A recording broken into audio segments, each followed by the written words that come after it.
Hello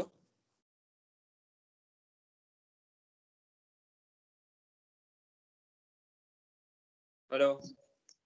yes sir, good आवाज आ रही morning sir. Good morning good morning. हाँ sir, आ रहा है सर। बाकी लोग को एक बार मैसेज कर दो यार, ज्वाइन कर लें। क्या नाम है इसका? सुनील उनील को यस मैसेज सर, कर दो एक बार। Yes sir.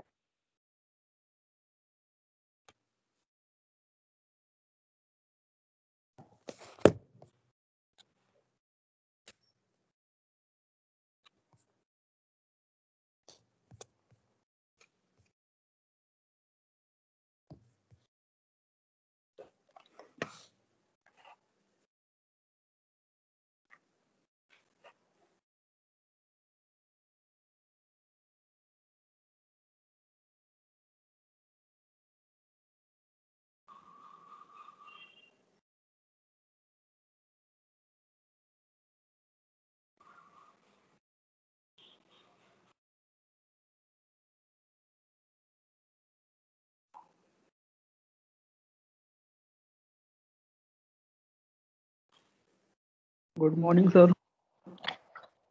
Good morning good morning. 2 minute रुक जाओ, उसको स्टार्ट करते हैं।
लास्ट क्लास में जो किए थे उसमें कोई प्रॉब्लम हो रहा है आप लोगों को या कोई कंफ्यूजन है? सब कुछ देख लिए? यस सर, देख लिए सर। कोई दिक्कत नहीं हो रही है? जी सर। तुम लोगों को तो कोई दिक्कत ही नहीं, हमको लगता है पढ़ाने की जरूरत नहीं तुम लोगों को, अपने आप ही सब कुछ जान जाते हो। सब दिक्कत तो होगी, लेकिन अभी सर गुड मॉर्निंग घर सर। पर बोलो बोलो। देखे नहीं होगे? नहीं सर, देखे तो हैं सब। वैसे तो कर लिया है काफी, सिर्फ तो प्रैक्टिस करनी है सर न्यूमेरिकल्स वगैरह की। इसमें तो कोई खास न्यूमेरिकल रहता नहीं है, थोड़ा मोड़ा है, ज्यादा नहीं है। हाँ सर, इसमें सिर्फ सीपीएम और पर्ट में है सर। फिर भी उसमें कोई बहुत ज्यादा लॉजिकल, मतलब कि थोड़ा सिंपल है, ज्यादा मुश्किल टाइप की चीजें नहीं है उसमें। खैर, और जी बाकी बच्चे सर। को क्लास अटेंड ही करना है ना, तुम्ही लोग खाली वो है, मतलब कि क्या उसका क्या नाम हुआ, अर्पित उर्पित का? हाँ सर, पता नहीं मुझे तो उसका। उसको लिंक भेजते हैं सर, ऐड ही नहीं होता। नहीं होता बोला? सर उसको मतलब ज्वाइन के लिए रिक्वेस्ट भेजते हैं तो सर ज्वाइन ही नहीं होता, पता नहीं क्यों नहीं होता। चलिए, तुम्हारा गेट का क्या रिजल्ट आया?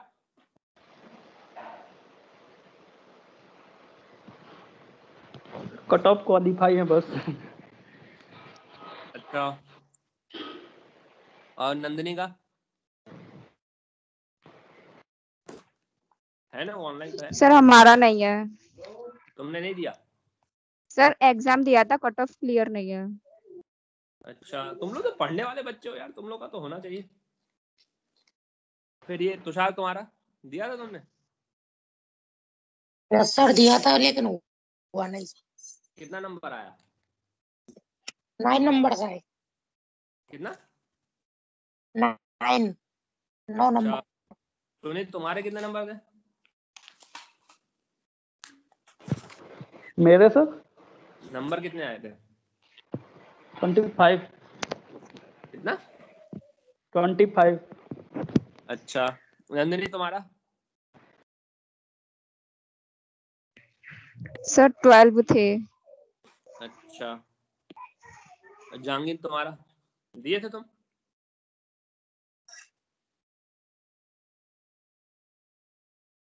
जहांगीर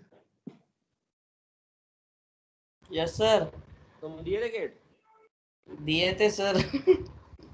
बताओ कितना हुआ तुम्हारा? कुछ नहीं, तो हंस ऐसे रहे ही हो। हुआ सर, खास हुआ नहीं सर। हम ही है सर।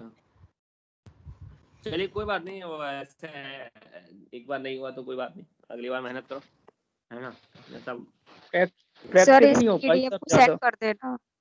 क्या बोल रहे हो? PDF sir, PDF. प्रैक्टिस नहीं हो पाई सर, इस वजह से थोड़ा। अच्छा, जी सर।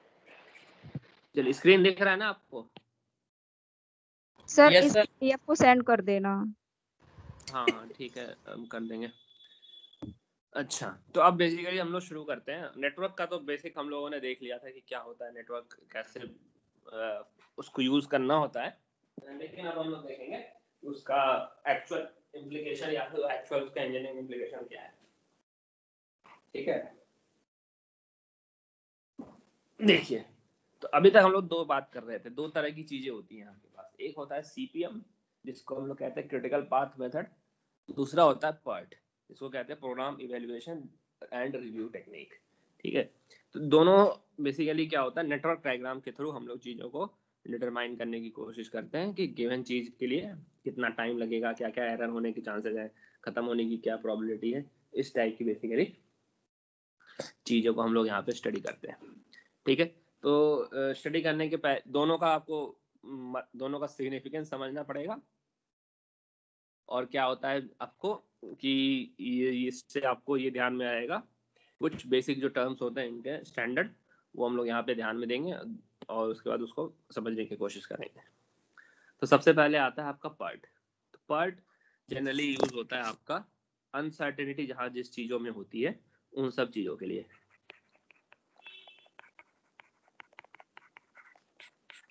अनसर्टेनिटी का मतलब क्या हुआ, तो जब हम लोग बात कर रहे होते हैं कि सपोज आपको एक्सकैवेशन करनी है, तो एक्सकैवेशन करने में जब बात हो रही होती है तो आपको पता है कि गिवन, मान लो आपके पास 10 मीटर क्यूब का कोई वॉल्यूम है, उसको आपको एक्सकैवेट करना है। तो आपको ये पता है मोरलेस सिविल इंजीनियरिंग का जहाँ जहाँ वर्क होता है मोरलेस, वहाँ पे आपको डेफिनेट टाइम एक डिग्री ऑफ सर्टेनिटी के साथ आपको पता होता है, वहाँ पे ज़्यादा वेरिएशन आप एक्सपेक्ट नहीं करते हैं। तो वहाँ पे कह सकते हैं कि हम अगर आपको बोला जा रहा है 10 मीटर क्यूब का एक्सकैवेशन करने के लिए आपको लेट्स से आपको 8 घंटे लग रहे हैं, तो आप कह सकते हैं कि ज़्यादा चांसेस हैं कि आपका चीज़ें, अगर हम इसको, आप लोग को नॉर्मल डिस्ट्रीब्यूशन समझ में आता है क्या होता है? जी सर, कर्व बनता सर।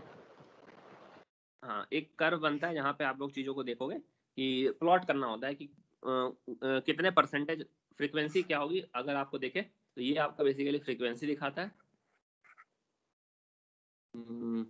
इसको यहाँ से अगर हम लोग ऐसे प्लॉट करते हैं चीज़ों को, यहाँ पे बेसिकली आपका फ्रीक्वेंसी हो रहा है, यहाँ पे हो रहा है आपका कंप्लीशन टाइम।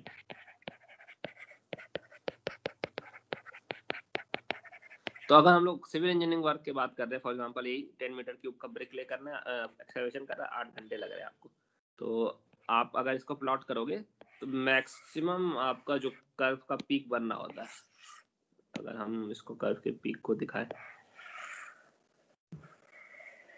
कर्व का पीक ऐसा कुछ बनेगा और जहाँ पे जो मीन होगा वो बेसिकली आपका 8 घंटे का होगा।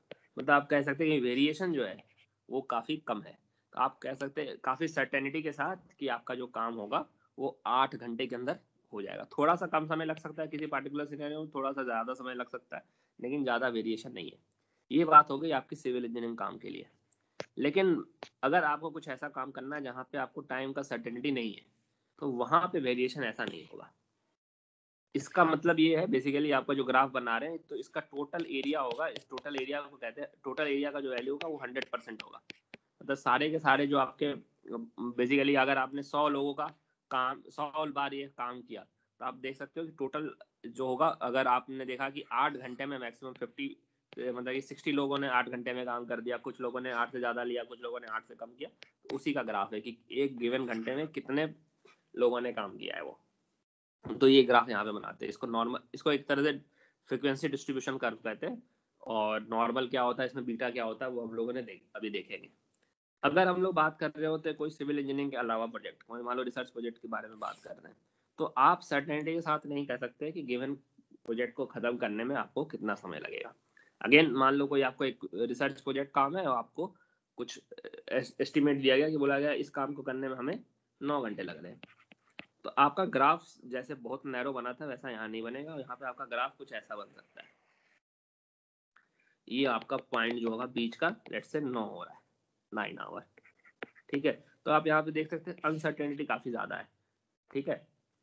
तो इस टाइप के जो डिस्ट्रीब्यूशन होते हैं जहाँ पे आपको पता नहीं होता है कि चीजों में कितना समय लग रहा है, तो वहां पे हम लोग कहते हैं कि चीजों में अनसर्टेनिटी है। उस पार्टिकुलर सिनेरियो में हम लोग पार्ट को यूज करते हैं, जिसको हम लोग कहते हैं project evaluation and review technique, ठीक है। आ रहा है समझ में? Yes sir. इसी के कारण से इसको कई बार कहते हैं प्रोबेबिलिस्टिक अप्रोच।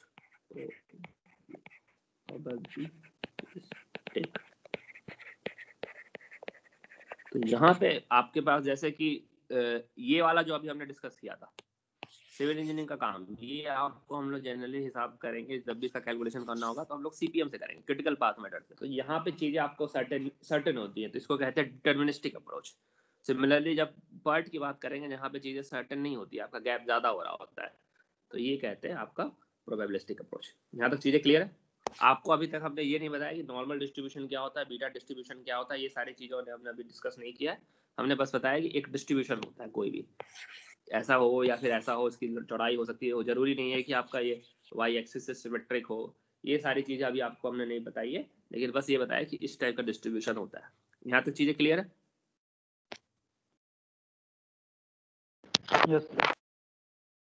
अब जब हम लोग बात कर रहे होते हैं फिलहाल, अब हम लोग बात करते हैं पर्ट के टाइम डिस्ट्रीब्यूशन के बारे में। तो अभी हम लोग मान लेते हैं कि पर्ट का टाइम डिस्ट्रीब्यूशन का ग्राफ कुछ ऐसा है, ठीक है। यहाँ पे हम लोग देख रहे हैं कि एरिया जो है आपका सिमेट्रिक नहीं है। अगर एरिया अगर आपका वाई एक्सिस के अबाउट सिमेट्रिक नहीं है तो उसको हम लोग कहते हैं बीटा डिस्ट्रीब्यूशन।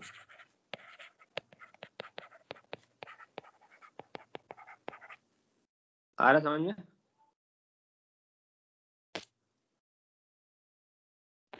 आ रहा है नहीं आ रहा है? Yes sir. Yes sir.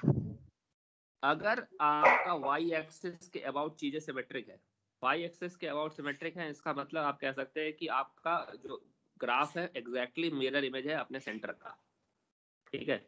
अगर आपने ग्राफ ऐसे बनाया जो कि एग्जैक्टली मिरर इमेज है, हम अगर आप इसकी चौड़ाई से आपको मतलब नहीं है, पतला भी हो सकता है, मोटा भी हो सकता है, उससे आपको मतलब नहीं है, बस मिरर इमेज होना चाहिए आपके वाई एक्सिस के अलाउ। अगर ऐसा ग्राफ बनता है तो इसको हम लोग कहते हैं नॉर्मल डिस्ट्रीब्यूशन, ठीक है।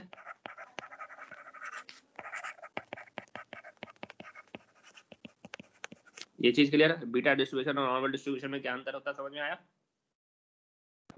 Yes sir. ठीक है। अब बीटा डिस्ट्रीब्यूशन के बारे में बात कर रहे हैं।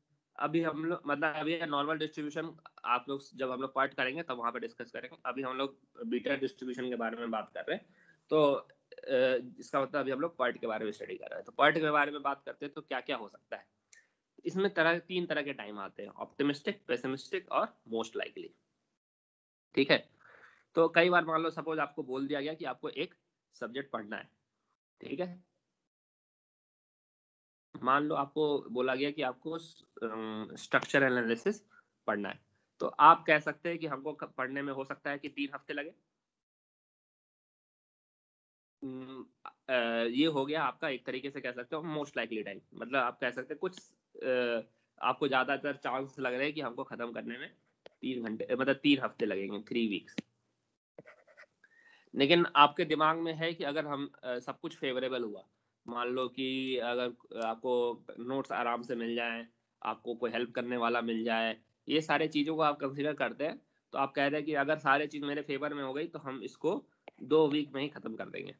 तो ये जो कहा है कि अगर सब कुछ हमारे पास फेवरेबल में हुआ, सब कुछ आइडियल कंडीशन में हुआ, तो अगर हम वो टाइम कहते हैं तो उसको हम लोग कहते हैं ऑप्टिमिस्टिक टाइम।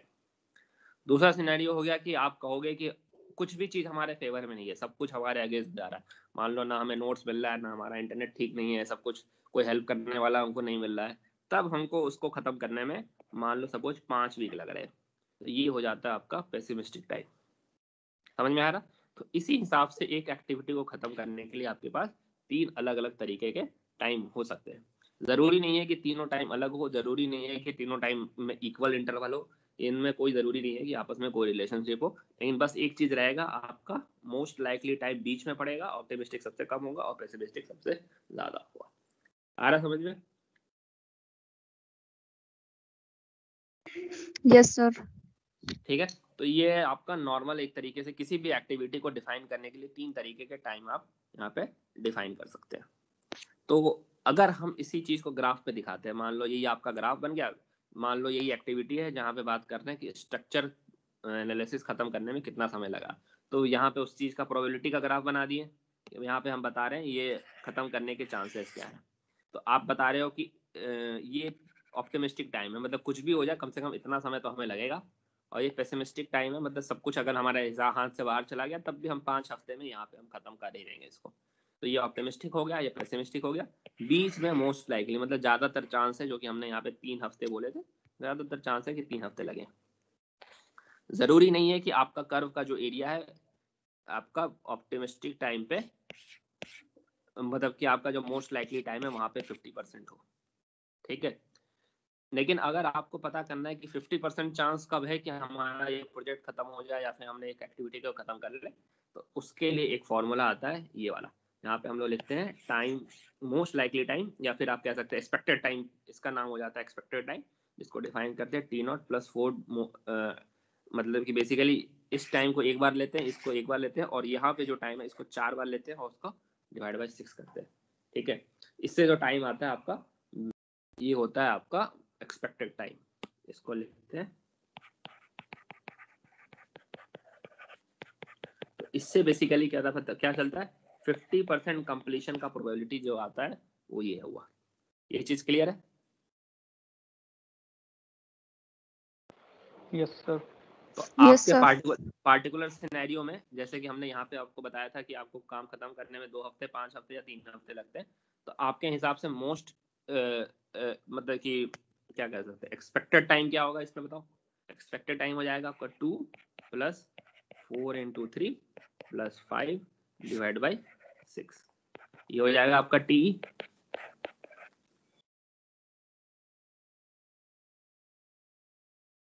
है कि नहीं?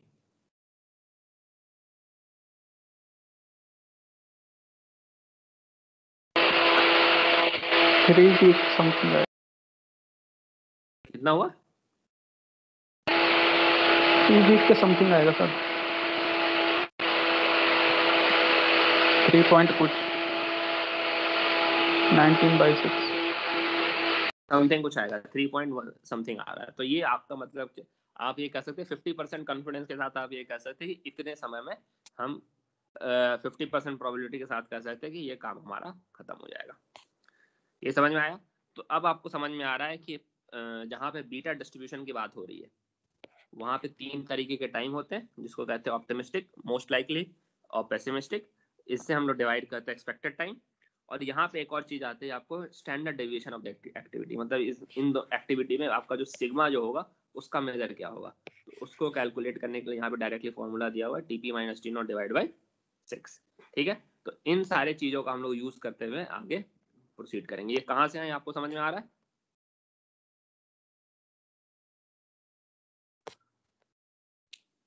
आ रहा है नहीं आ रहा है?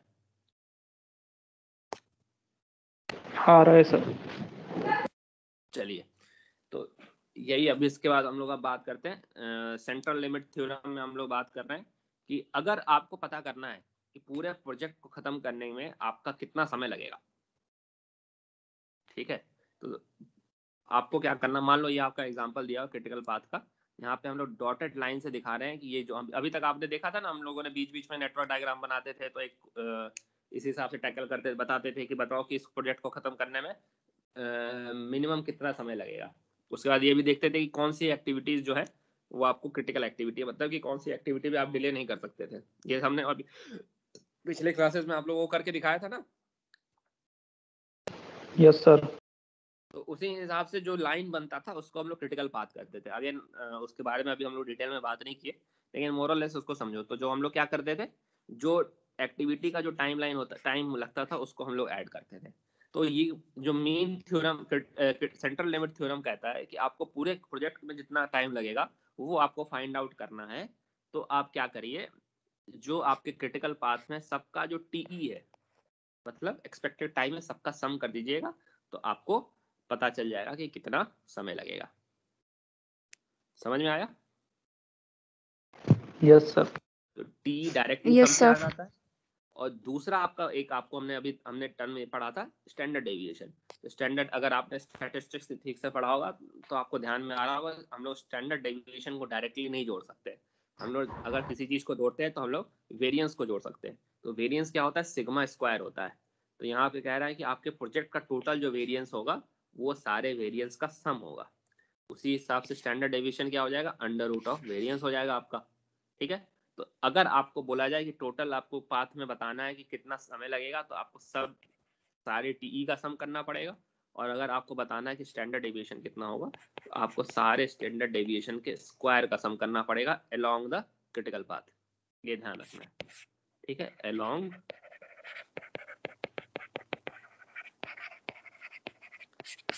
आ रहा समझ में? Yes sir. ठीक है, तो अब हम लोग बात करते हैं, ये आपको बेसिकली ये थ्योरी जो है अगर आपको क्लियर है, तो अब हम लोग आगे इससे बढ़ते हैं कि होता क्या है। ठीक है, तो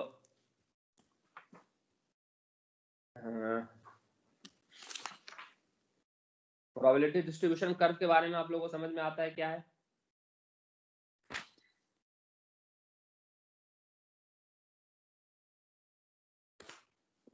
बताइए। थोड़ा सा हम लोग प्रोबेबिलिटी डिस्ट्रीब्यूशन कर्व के बारे में बताते हैं क्या है।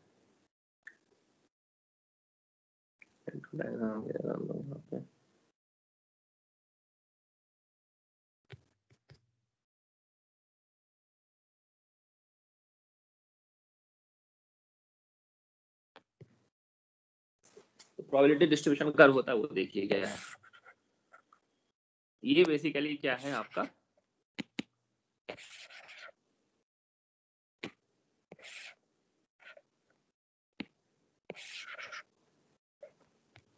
ये बेसिकली क्या होता है, फ्रीक्वेंसी कर्व बेसिकली बनाते हैं हम यहाँ पे। बस यहाँ पे एक चीज ध्यान रखना है, टोटल एरिया क्या होना चाहिए, इक्वल टू 1। मतलब कि जो भी आपकी गिवन काम करने की टोटल प्रोबेबिलिटी होगी वो आपका 1 होगा। 1 से ज्यादा नहीं होना चाहिए और 1 से कम भी नहीं होना चाहिए। तो बेसिकली क्या होता है, एरिया बाउंडेड बाय जो कर्व होगा, एरिया बाउंडेड बाय कर्व होगा, वो होगा 1 के बराबर में। मान लो ये आपका कर्व है जो कि आपका फ्रीक्वेंसी को रिप्रेजेंट कर रहा है। तो अगर हम लोग इसको देखें, अगर एरिया बाउंडेड बाय कर्व की बात कर रहे हैं, तो माइनस इन्फिनिटी से प्लस इन्फिनिटी तक फंक्शन x को इंटीग्रेट करेंगे अलोंग dx, तो इसका एरिया का जो सम होगा वो 1 के बराबर होता है। इसका मतलब बेसिकली क्या है कि अगर हम लोग किसी एक गिवन पॉइंट पे बात कर रहे हैं तो आपके पास अलग अलग टाइम का सिग्निफिकेंस है, ठीक है। ये आपका let's say T not optimistic time हो गया, ये टी बी और पेसिमिस्टिक टाइम हो गया। बीच का जो आपका जो आ रहा है ये आपका लेट्स से इसको थोड़ा सा हाँ कर देगा, ये लेट्स से आपका आ रहा है टी एम हो गया, ये आपका मोस्ट प्रोबेबल टाइम। आपने इन सबका एरिया निकाला, ये एरिया जो होगा इसका एरिया का टोटल जो होगा वो 1 के बराबर होना चाहिए, क्योंकि आपको बेसिकली प्रोबेबिलिटी बता रहा है।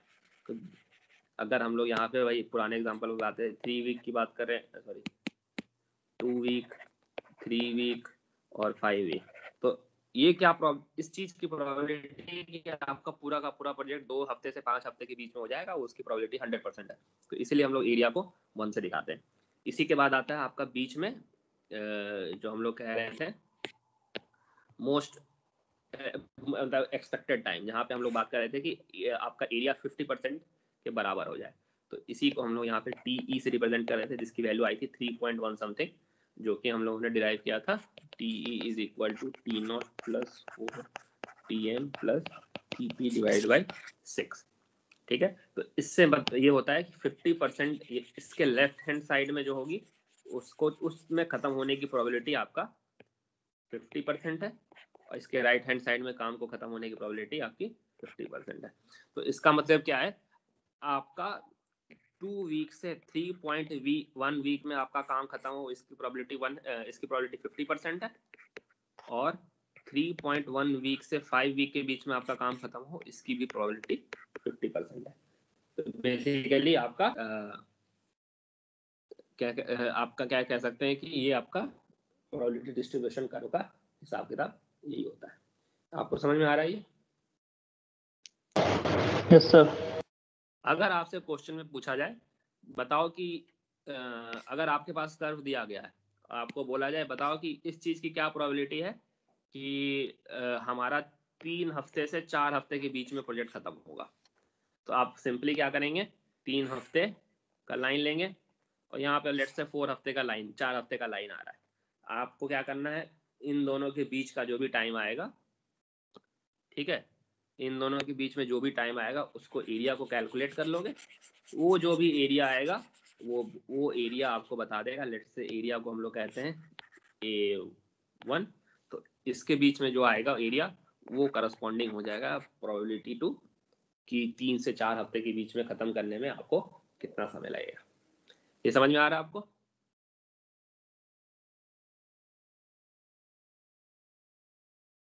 यही होता है आपका बेसिकली हिसाब किताब प्रोबेबिलिटी डिस्ट्रीब्यूशन कर्व का स्टैंडर्ड। इसमें अभी तक हम लोगों ने बीटा डिस्ट्रीब्यूशन, नॉर्मल डिस्ट्रीब्यूशन, ये सब का कोई लॉजिक नहीं इंसर्ट किया है, लेकिन इस चैप्टर में जो जो चीज हम लोग पढ़ेंगे वहां पे हम लोग एज्यूम करेंगे या तो डिस्ट्रीब्यूशन नॉर्मल है या तो बीटा डिस्ट्रीब्यूशन है, नहीं तो उसके अलावा हम लोग किसी पे मैथमेटिकल कैलकुलेशन ज्यादा नहीं कर सकते हैं। ग्राफ आपका तो कुछ भी बन जाएगा, तो आपका मैथमेटिकल कैलकुलेशन करने लायक ग्राफ नहीं रहता, इसलिए हम लोग यहाँ पे या तो बीटा या तो नॉर्मल पे ही काम करें। यहाँ तक चीजें समझ में आ रही है तो बताइए। Yes sir. अब बात करते हैं कुछ ग्राफ के प्रॉपर्टीज के बारे में कि ग्राफ में क्या है, कैसी चीजें इस पे चेंज होती है। तो मान लेते हैं फिलहाल अभी हम लोग बात कर रहे हैं आपके नॉर्मल डिस्ट्रीब्यूशन कर्व की। तो नॉर्मल डिस्ट्रीब्यूशन कर्व के लिए हमने आपको बताया था क्या सिस्टम है इसका, ये सिमेट्रिक होगा about Y axis. Let's say symmetricity का पॉइंट ये है। अगर हम लोग बात कर रहे होते हैं तो ये आपका सिमेट्रिक होगा, ये आपके पॉइंट जो हैं इनको हम लोग कह देते हैं लेट्स से टी नॉट, ये हो गया टी पी, 50% का जहाँ पे एरिया हो रहा है इसको लेट्स से टी ई से हम लोग रिप्रेजेंट कर रहे हैं। समझ में आ रहा है? तो अगर हम लोग कहें आपका टाइम फ्रेम कुछ ऐसा हो, लेट्स से आपका टाइम फ्रेम कुछ ऐसा हो, यहाँ से देखिए मतलब ये डिस्टेंस हो गया आपका टीई माइनस सिग्मा, ये डिस्टेंस हो गया टीई प्लस सिग्मा, ठीक है। तो इन दोनों के बीच में जो एरिया होगा वो कितना होगा, तो मैथमेटिकली कैलकुलेशन से पता चला है इसका, ये जो कर्व आपका जो बन रहा है ना, इसका हम लोग इक्वेशन होता है, ये सारी चीजें होती हैं, वो इक्वेशन आपका सिग्मा और म्यू पे डिपेंड करता है। ठीक है, सिग्मा आपको हमने बताया था स्टैंडर्ड डेविएशन हो गया, म्यू जो हो गया बेसिकली ये डिस्टेंस को हम लोग म्यू कहते हैं, यहाँ से यहाँ तक का जो डिस्टेंस हुआ ना,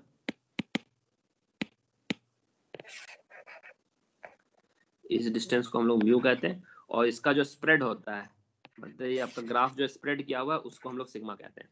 ठीक है, तो ये जो पूरा ग्राफ होता है वो as a function of sigma और म्यू, इन दोनों का फंक्शन होता है। कॉम्प्लिकेटेड ग्राफ दिखेगा, अगर नॉर्मल डिस्ट्रीब्यूशन आप सर्च करोगे तो आपको उसका ग्राफ का इक्वेशन भी मिल जाएगा। अगर आप लोग ऐसे देखें ना यहाँ पे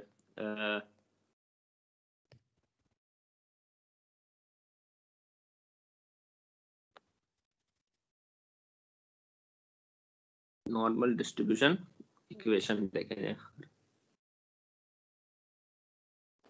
हाँ, तो ये जो आपका इक्वेशन दिख रहा है ना, ये देखो, इसमें सिग्मा और म्यू इन दोनों के टर्म में एक इक्वेशन बनता है। ये जो कर्व बनता है वही कर्व आपका ये यहाँ पे बनता है। अगेन उसको कैलकुलेट करने का हमें जरूरत नहीं है, इसी का हम लोग एरिया निकालेंगे तो टोटल एरिया बनाता है। तो अगर हम लोग बात कर रहे हैं एरिया अगर टीई माइनस मतलब म्यू माइनस सिग्मा और म्यू प्लस सिग्मा की, तो ये वाला जो एरिया होता है ये होता है आपका 68% एरिया के बराबर। आ रहा समझ में?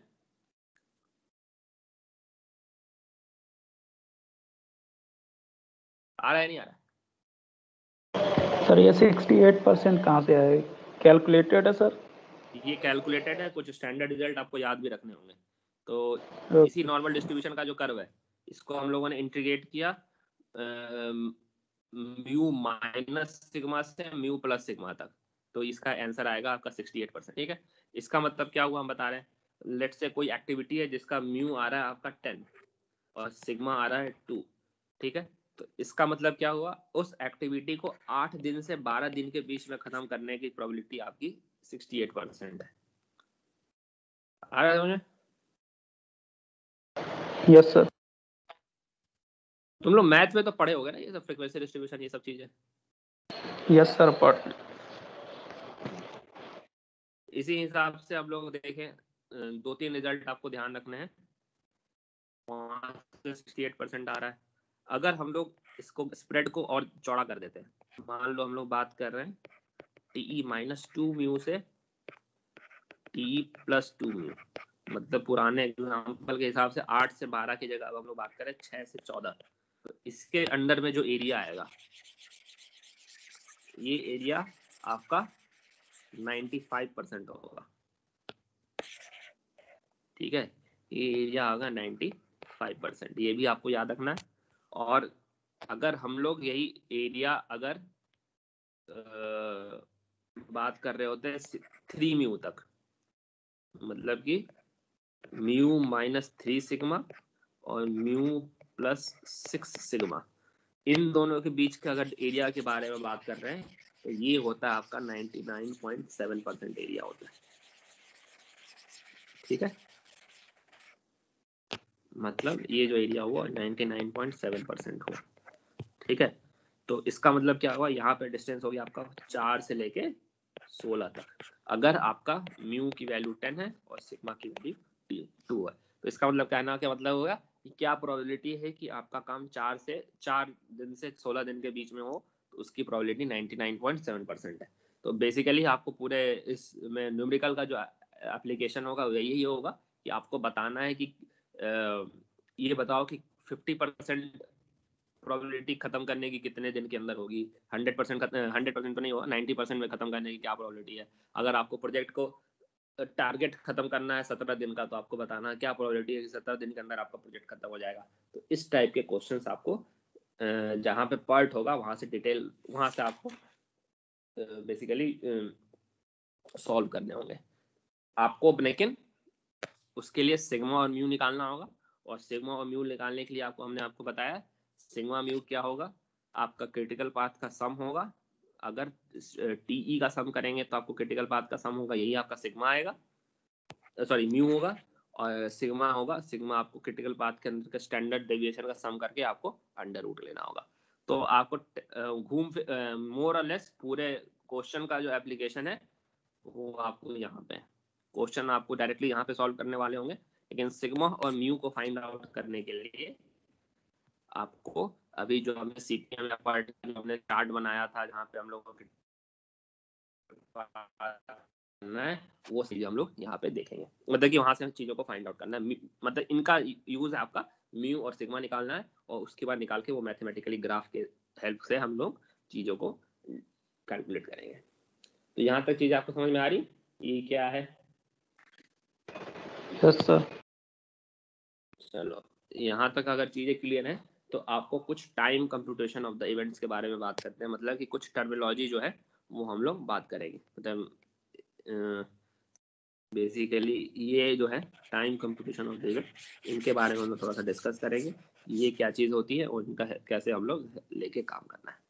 ठीक है, तो सबसे पहले बात होती है आपकी अर्लीस्ट एक्सपेक्टेड अकरेंस टाइम, इसको EOT भी कहते हैं। मतलब कि किस समय आपको इवेंट या फिर एक्टिविटी जो है आपका खत्म होने के सबसे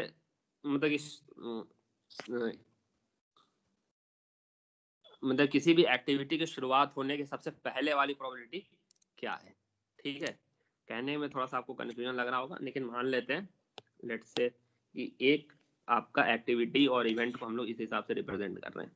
ये मान लो एक नोड हुआ, ये कुछ ऐसे जा रहा है, ठीक है, और लगता है तो ये आपको एक नॉर्मल इवेंट और एक्टिविटी के बीच का टाइम दिख रहा होगा। Let's say starting event I है एंड इवेंट J है। अगेन 1 2 3 से अब IJ पे हम लोग चले जाते हैं। इस एक्टिविटी को खत्म करने में हमारे पास जो टाइम लग रहा है उसका नाम है TIJ कह रहे हैं। I से J खत्म करने में जितना हमें समय लगा उसको TIJ कह रहे हैं। ठीक है, यहाँ तक चीजें क्लियर है? Yes sir. तो इसमें आपको एक्टिविटी क्या है T और इवेंट क्या है I और J, ये भी क्लियर है? Yes sir. तो अब जैसे कि यहाँ पे हम लोग बात कर रहे हैं इसमें इस डायग्राम में देखो, तो अगर आपसे पूछा जाए ये बताओ कि एक्टिविटी 4 जो इवेंट 4 है तो सबसे पहले होने की इसके चांसेस क्या हैं? वो जो टाइम होगा उसको हम लोग रिप्रेजेंट करेंगे TE से।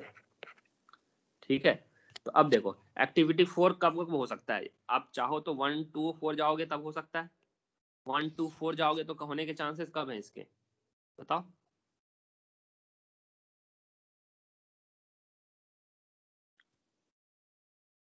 ब्रैकेट 7 + 4 है ना?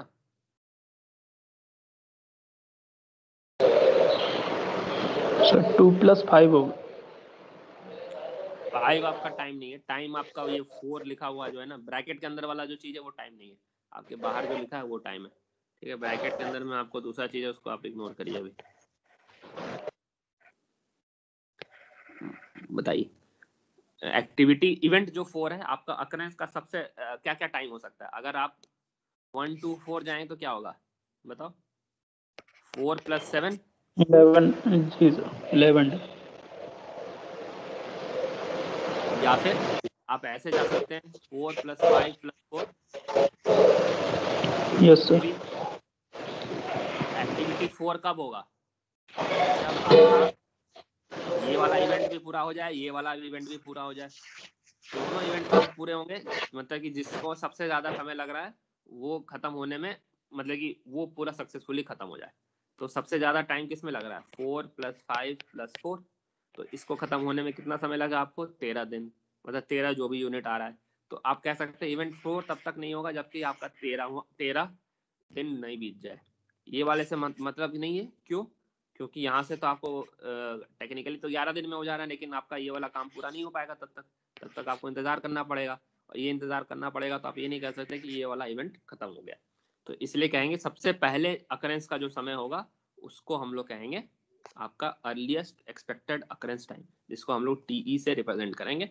और ये हर इवेंट के लिए अलग अलग हो सकता है या सेम हो सकता है, लेकिन हर इवेंट के लिए इसको एक अलग वेरिएबल से रिप्रेजेंट करेंगे। ठीक है, तो इसको लेट से TE ऑफ I कह सकते हैं यहाँ पे, मतलब ith इवेंट के लिए TE हो गया या फिर jth इवेंट के लिए ये TE होगा। इसके आगे पीछे बहुत सारे नेटवर्क हो सकते हैं, यहाँ से बहुत सारे नेटवर्क आ सकते हैं, यहाँ से बहुत जा सकता है, ये कॉम्प्लिकेशन अलग अलग है, उससे हम लोग उसको अभी डिस्कस नहीं कर रहे हैं। हम लोग एक सिंपल आइसोलेट करके जो बात कर रहे हैं वो ये हो गया। आ रहा समझ में? Yes sir. दूसरा आप देखो कि अगर हम लोग फॉरवर्ड कैलकुलेशन कर रहे हैं तो हम लोग अगर उस जो टाइम को कहेंगे वो उसको अर्लीस्ट एक्सपेक्टेड टाइम कहेंगे। अगर हम लोग बैकवर्ड कैलकुलेशन कर रहे हैं, ठीक है, फॉर एग्जांपल अभी आप लोगों को देखेंगे कि पीछे भी कैलकुलेट करना है। तो मान लो अभी अज्यूम कर रहे हैं कि हम लोग को खत्म करना है 13वें दिन में ये प्रोजेक्ट, ठीक है।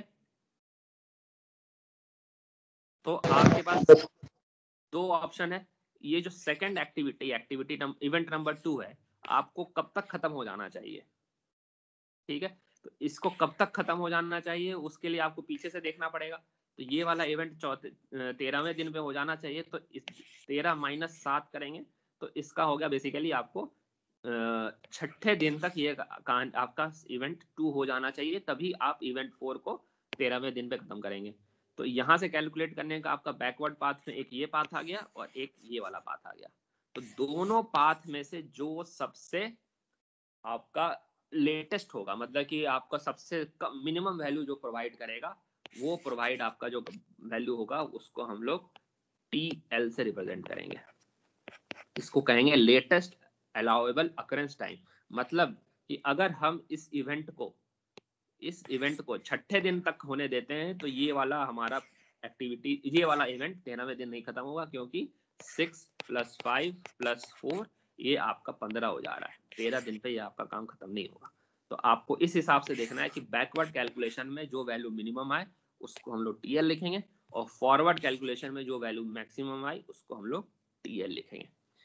इसी को जो पहला वाला अभी हमने डिस्कस किया उसको अर्लीस्ट एक्सपेक्टेड अकरेंस टाइम कहेंगे, जो दूसरा हमने अभी डिस्कस किया उसको लेटेस्ट अलाउएबल अकरेंस टाइम, क्योंकि इससे ज्यादा हम लोग लेट होने नहीं दे सकते हैं, और TE का मतलब होगा इससे पहले काम हो नहीं सकता है।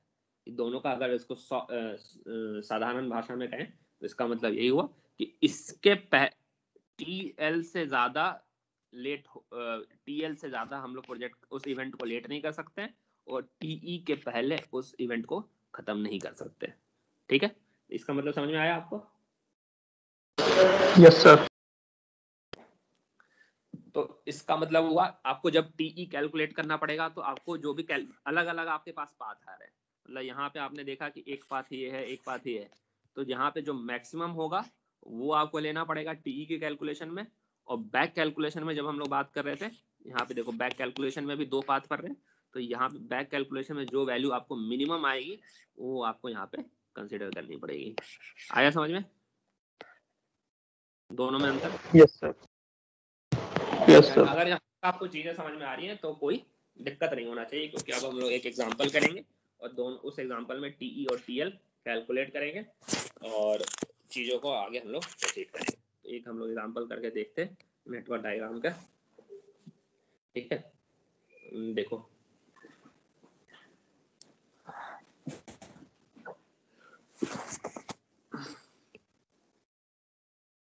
ये अगर आपको चीजें क्लियर, ये वाला अगर आपको कंसेप्ट क्लियर है तो अब आपको इस सब्जेक्ट में दिक्कत नहीं होनी चाहिए। यही सबसे ज्यादा कंफ्यूजिंग पार्ट है। ये क्लियर है तो बता दो, नहीं अगर क्लियर। एक एग्जांपल से हम आपको दिखा देते हैं और आपको चीजें समझ में आ जाएंगी। तो मान लेते हैं एक हम आपको नेटवर्क डायग्राम बना रहे हैं यहाँ पे, और देखते हैं उसका कैसे उसमें TE TL निकालेंगे।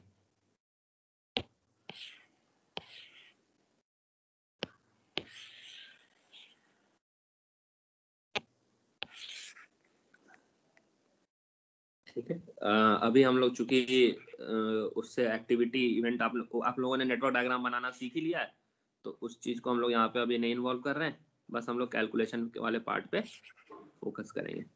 ठीक है, आपको जितने अभी अपने रूल्स पढ़े होंगे कि क्या क्या होना चाहिए नेटवर्क डायग्राम बनाने में, वो सारे रूल्स आप यहाँ पे एक बार देखते जाओ। कहीं लूपिंग एरर तो नहीं हो रहा है, यहाँ पे हमेशा एरो आपका फॉरवर्ड डायरेक्शन में ही दिख रहा है। नंबरिंग जो करेंगे तो वहाँ पे भी नंबरिंग देखना, वो जो रूल्स हमने आपको सिखाए वो रूल फॉलो हो रहे हैं या नहीं हो रहे, ये सारी चीजों पे ध्यान देते रहना। अभी छोटी चीजें लेकिन ध्यान देते रहना। 3 4 5 तो यहाँ पे कितने इवेंट हो गए आपके पास टोटल? 6 इवेंट। और एक्टिविटी कितने हैं टोटल?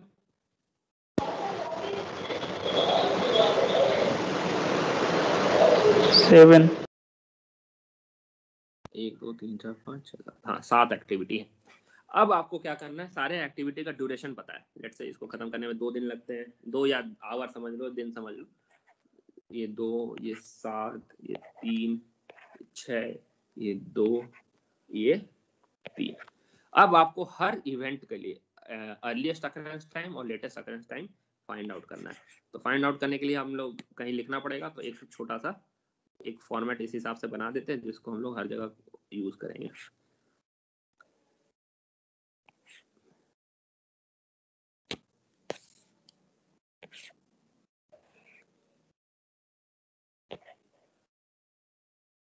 ये बेसिकली आपको यहाँ पे ऊपर में आप लोग लिखना TE, नीचे में लिखेंगे TL। ये हर इवेंट के लिए आपको लिखना पड़ेगा। तो हम यहाँ पे इसको हर इवेंट के लिए यहाँ पे एक डिब्बा बना देते हैं जहाँ पे हम लोग इस चीज़ को लिखते रहेंगे, और आपको ध्यान में पता रहेगा कि कौन सा के इवेंट के बारे में हम लोग लिख रहे हैं, उसके बगल में डिब्बा रहेगा तो आपको पता चल जाएगा।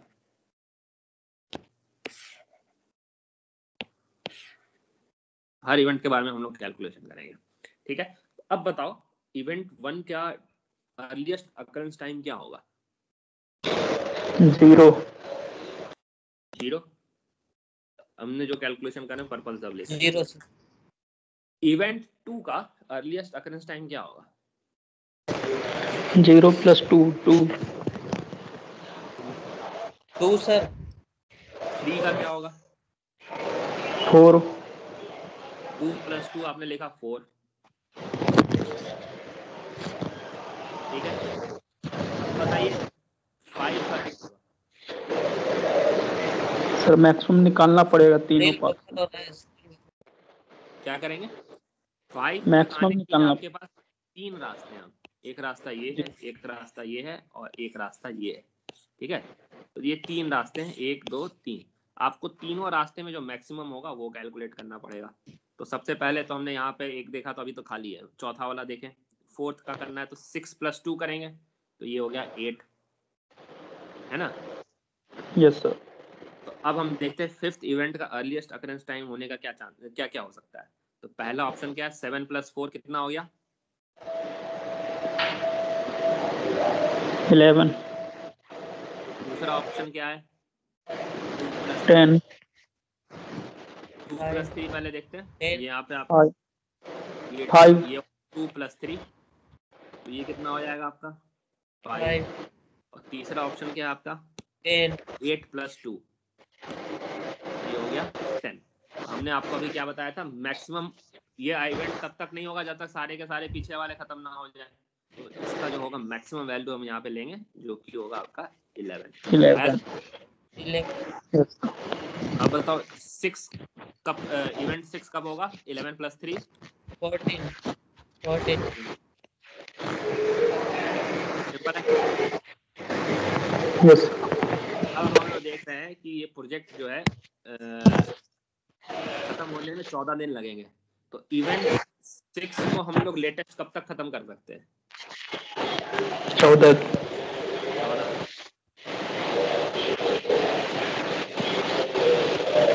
बंद कर लो यार अब। ये 14 हो गया। सिमिलरली अब इवेंट 5 को खत्म कब करेंगे, लेटेस्ट कब खत्म कर सकते हैं? तो हम लोग लिख सकते हैं 14 - 3, तो ये हो गया आपका 11, ठीक है। सिमिलरली अब हमसे बोला जा रहा है कि अब बताइए कि इवेंट 4 को हम लोग लेटेस्ट कब तक खत्म कर सकते हैं। तो यहाँ पे आप देखना एक ही रास्ता है, पीछे जा रहे हैं हम लोग, पीछे से कैलकुलेशन हो रहा है। यहाँ से यहाँ तक 5 तक पहुंचे तो 5 से 4 आने का एक ही रास्ता है और कोई दूसरा रास्ता नहीं है। लेकिन 5 से 2 जाने के 3 रास्ते हैं आपके पास। तो अभी हम लोग 5 से 2 जाएंगे, 5 से 3 जाएंगे, और उसके बाद यहाँ से जो 2 आने के जो 3 रास्ते हैं उनको कैलकुलेट करेंगे। मतलब यहाँ पे एरो पहले देख रहे थे एरो कितने पहुंच रहे हैं, अब यहाँ पे देखेंगे कितने एरो निकल रहे हैं। तो उल्टा कैलकुलेशन करने में ऐसे ही ध्यान रखना है। तो हम लोग यहाँ पे देखेंगे इवेंट 4 को खत्म करने में कितना समय लगेगा, तो हो जाएगा 11 - 2 जो कि हो जाएगा 9। यहाँ 9 लिख दिया हमने। इवेंट 3 को खत्म करने में कितना समय लगेगा, लेटेस्ट कब तक खत्म कर सकते हैं हम, बात वही है। तो हम लोग क्या कर सकते हैं, उसको लिख सकते हैं 11 - 7 जो कि आएगा 4। तो हमने यहाँ पे 4 भी लिख दिया। इवेंट 2 को हम लेटेस्ट कब तक खत्म कर सकते हैं, तो अब हमारे पास 3 रास्ते हैं, या तो हम यहाँ से आए, या तो हम यहाँ से जाएं, या तो हम यहाँ से जाएं। तो यहाँ से जाएंगे ऊपर, एक पहला वाला रास्ता से आ रहे हैं, तो कितना आंसर आ गया आपका 4 - 2 2। इस रास्ते से जाएंगे तो कितना हो जाएगा आंसर आपका 11 - 3 9। इस रास्ते से गए, नीचे वाले से रास्ते से गए तो 9 - 8। हाँ 8 होगा ये आपका 11 - 3 सर 8। 8 ठीक है। तो हमने आपको पता है यहाँ पे आपको मिनिमम टाइम लिखना है, तो यहाँ पे ना ही 8 लिखेंगे ना ही 3 लिखेंगे, मिनिमम आपका 2 होगा। और यहाँ पे फिर वापस इवेंट 1 को हम लेटेस्ट कब तक खत्म कर सकते हैं, 0 पे। 0 आया। तो यहाँ पे आपको अब कुछ चीजें दिख रही होंगी, कहीं कहीं आपको चेंजेस दिख रहे हैं, कहीं कहीं आपके ऊपर और नीचे टीई और टीएल में कोई भी आपको चेंज नहीं दिख रहे हैं, ठीक है। तो यहाँ पे आप एक चीज देख सकते हो, अब हम ग्रीन से बता रहे हैं, तो इस पे हम लोग अगर डिफरेंस की बात कर रहे हैं यहाँ पे, तो यहाँ का आपका इन दोनों के बीच में डिफरेंस 1 का दिख रहा है। इसका मतलब इवेंट 4 को होने में आप चाहते हो तो अर्लीस्ट खत्म होने का टाइम ये हो गया 8 और लेटेस्ट खत्म होने का टाइम हो गया 9। तो आपके पास एक दिन एक्स्ट्रा है, मतलब आप चाहो तो इवेंट 4 को एक दिन के लिए डिले कर दोगे, तब भी आपका कोई भी प्रोजेक्ट का काम आगे डिले नहीं होगा। तो इसी चीज को हम लोग स्लैक कहते हैं। तो आपके गिवन इवेंट में कितना स्लैक अवेलेबल है, आया समझ में। बाकी सब किसी भी इवेंट को हम अगर एक दिन के लिए भी डिले करेंगे तो आपका प्रोजेक्ट 14 दिन के खत्म नहीं होगा, वो आपका प्रोजेक्ट खत्म होने में 15-16 दिन लग जाएंगे। लेकिन अगर इवेंट 4 को आपने डिले कर दिया एक दिन से, तो आपको कोई फर्क नहीं पड़ता। मान लो इवेंट 4 एक दिन से कैसे डिले होगा, तो मान लो ये काम खत्म 6 दिन के लगा, आपको 7 दिन लग रहे हैं, तो 7 दिन भी लगेंगे, तब भी आप इवेंट 4 आने में कितना हो जाएगा आपको 2 + 6 ये हो जाएगा 7 7 + 2 9 9 + 2 आपका हो जाएगा 11, तब भी आपको आगे में कोई फर्क नहीं पड़ा, ठीक है। तो यही हो गया आपको, मतलब कि इवेंट 4 को मैक्सिमम आप एक दिन तक डिले कर सकते हैं, वो आपका स्लैक दिखा रहा है।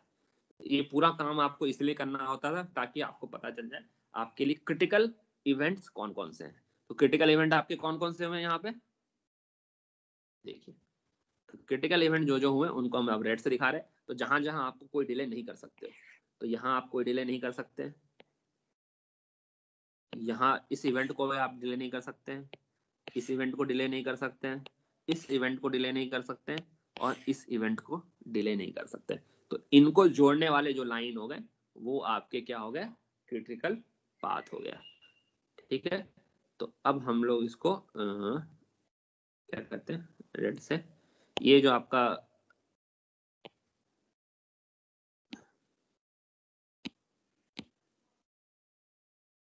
अब ये जो लाइन हो गए आपके, ये आपका क्रिटिकल पाथ हो गया, जहां पे आपके अपने प्रोजेक्ट को किसी भी लाइन से डिले नहीं करना है।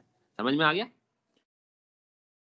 यस तो बेसिकली यही हुआ। तो Yes, इसमें sir. से आप, तो अभी आपको क्या पता चल गया, आपने म्यू कैलकुलेट करना सीख लिया, ठीक है। ये तो बहुत ही सिंपल आपका नेटवर्क डायग्राम था, तो आपने बहुत आसानी से यहाँ पे चीजों को देख लिया। ये होगा बेसिकली, अगेन अब चीजें कॉम्प्लिकेटेड होंगी, आपको शुरुआत से चीजों को देखनी होगी, तो मतलब मेजर जिस्ट यही है आपका, ठीक है। तो आप बेसिकली समझ रहे हैं क्रिटिकल पाथ निकालना, ये चीजें आप लोग सीख चुके हैं। आ रहा समझ में अब?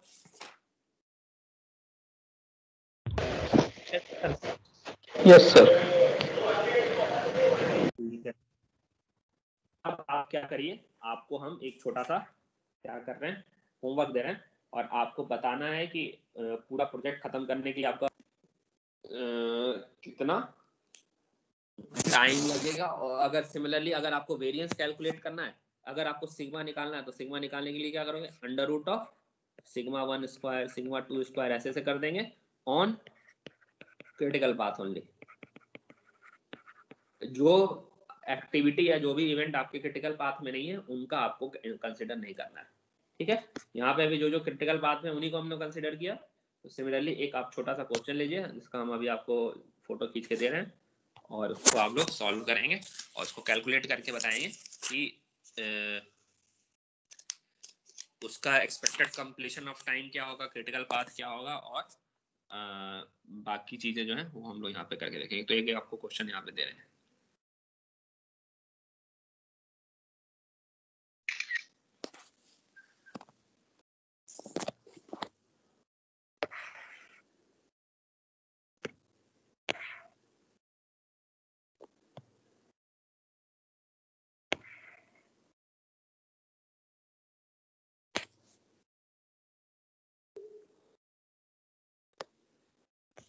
तो आपको यहाँ पे क्या करना है इस क्वेश्चन में, सबसे पहले तो नेटवर्क डायग्राम बनाओगे, फिर क्रिटिकल पाथ निकालोगे, क्रिटिकल टाइम निकालोगे, और जो आपका क्या कहते हैं स्टैंडर्ड डेविएशन होगा वो निकालोगे। आ रहा समझ में? मतलब आपको बेसिकली म्यू सिग्मा निकालना है और कंप्लीशन टाइम वगैरह वो सारी चीजें जो हमने अभी तक आपको पढ़ाई है। क्लियर है? Yes sir. सर म्यू किसको कह रहे हैं? तो आप इसका स्क्रीनशॉट ले लीजिए, फ्लैग को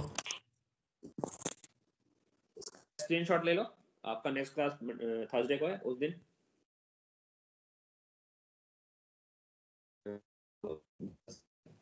ठीक है। हेलो सर, बोलो। हेलो सर, वो बोलो। पीडीएफ सेंड कर देना सर आप, ये वाला। हम पीडीएफ भेज देंगे, अभी मेरा थोड़ा सिंक करने में इशू आ रहा है, तो हम आपको 1-2 दिन में भेज देंगे, ठीक है? जी सर, वो सर फॉर्मूले वगैरह याद नहीं रहे सर, वो लिखे भी नहीं हमने, अभी आपने तो बस बताया आप कहानी नोट नहीं लिख रहा लिखे नहीं सर, सुन रहे थे बस, देख सुन रहे थे, आप बोल रहे थे, हम समझ रहे थे। चलो ठीक है, हम इसका नोट्स भेजते हैं, अभी थोड़ा सा 1-2 दिन समय लगेगा, लेकिन हम भेज देंगे, ठीक है? एसएस भेज देना सर उसका फॉर्मूला वगैरह का, बस ठीक है। Thank you sir. चलिए आप लोग वो लेक्चर बंद करिए, फिर